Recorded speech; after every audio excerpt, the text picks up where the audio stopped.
What's going on now? It's your favorite fat man, Big TJ, bringing you another episode of the Sports Battleground, brought to you by Go Podcast and the 3-Point Conversion. It's me, Big TJ. So, a lot of you guys, got into the last debate that I had with Raphael Haynes, also known as Mr. Controversy, when we were discussing Russell Wilson as a game manager. Is he? Yes. But that's not why I'm here. It's round 3 of the Battleground. And today, I'm not challenging, because challenging means that I'm actually expecting some work to be brought back. I'm calling out Mr. Raphael Haynes because just the other day, he and I were speaking on the phone, and he told me that he thinks Rex Ryan is a good coach. I beg to differ, and I'm going to let you know why. We rank coaches by what their team does, all around. It's not one-sided. I'm not going to rank a head coach as being a great coach because he's got a good defense, but the offense is lacking. That's not how we do it. If we want to rank a good coach for having a solid defense, then we're ranking a defensive coordinator, not a head coach. If we're ranking Rex Ryan on how he is as a defensive coordinator, I'm willing to put him very high because in the time since 2009 that he's been in New York, he's had a solid defense up until this season. But nonetheless, we're talking about him as a head coach. And him as a head coach, I can't put him in the top 5 nor top 10 in the NFL right now. I can't say that he is a good coach.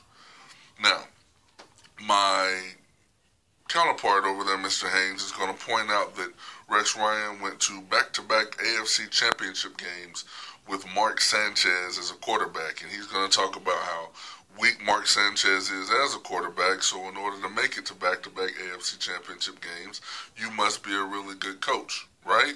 Right. That's what he's going to say. But let's go ahead and look at that for a second. Thomas Jones was the beast back of both of those said AFC championship teams, where they ran the ball more than they threw the ball both of those seasons, and that defense was solid. This is a recipe that Dallas has tried to use this season, running the ball more than you pass in order to cover up for a weak quarterback. Yes, I'm talking about Tony Romo. So, Mark Sanchez, though you are in Philly and trying to flourish now with Nick Foles down, I have to make mention that when you were in New York, you were subpar to suspect, even when you made it to AFC championship games. Did you have some good games? Absolutely. But as they say, the sun shines on the dog's behind once or twice. A broke clock is right twice a day. That's what they say. So Rex Ryan getting those teams to the AFC Championship in back-to-back seasons, as far as I'm concerned, does not deserve props by me. One thing that we have to make sure that we keep into perspective, again, is that a head coach controls both the offense and the defense.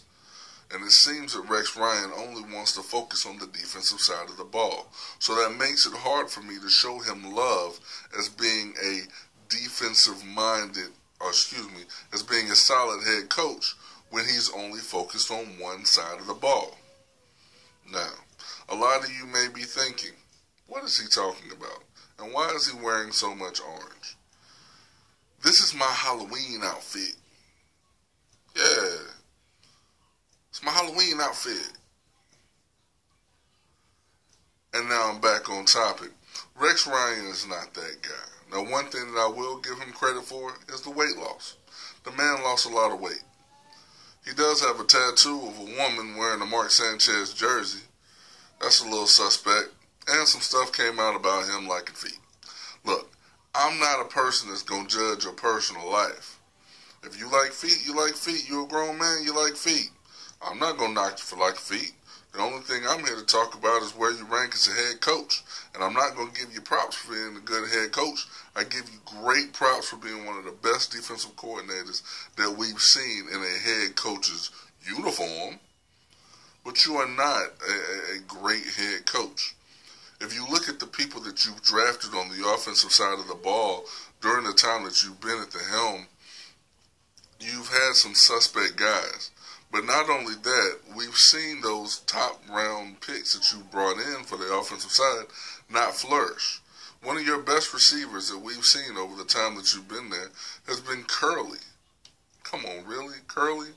I mean, you got Stephen Hill out of Georgia Tech in the top round, and we expected a lot out of Stephen Hill based on the athletic ability that he showed in college. Unfortunately, under an offense that is led by Rex Ryan as a head coach, we never saw Stephen Hill flourish. Why?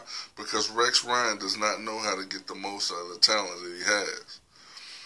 What we're having to see him do is bring in great talent, and even then we're still unable to see it because it just doesn't mesh. Eric Decker was a double-digit touchdown receiver last year. He goes to the Jets, and he's an afterthought. Percy Harvin likes to fight people, so we're not even going to talk about that. Chris Johnson is a shell of his former self. Mike Vick is just trying to collect a check because of what other reason would you go to the Jets?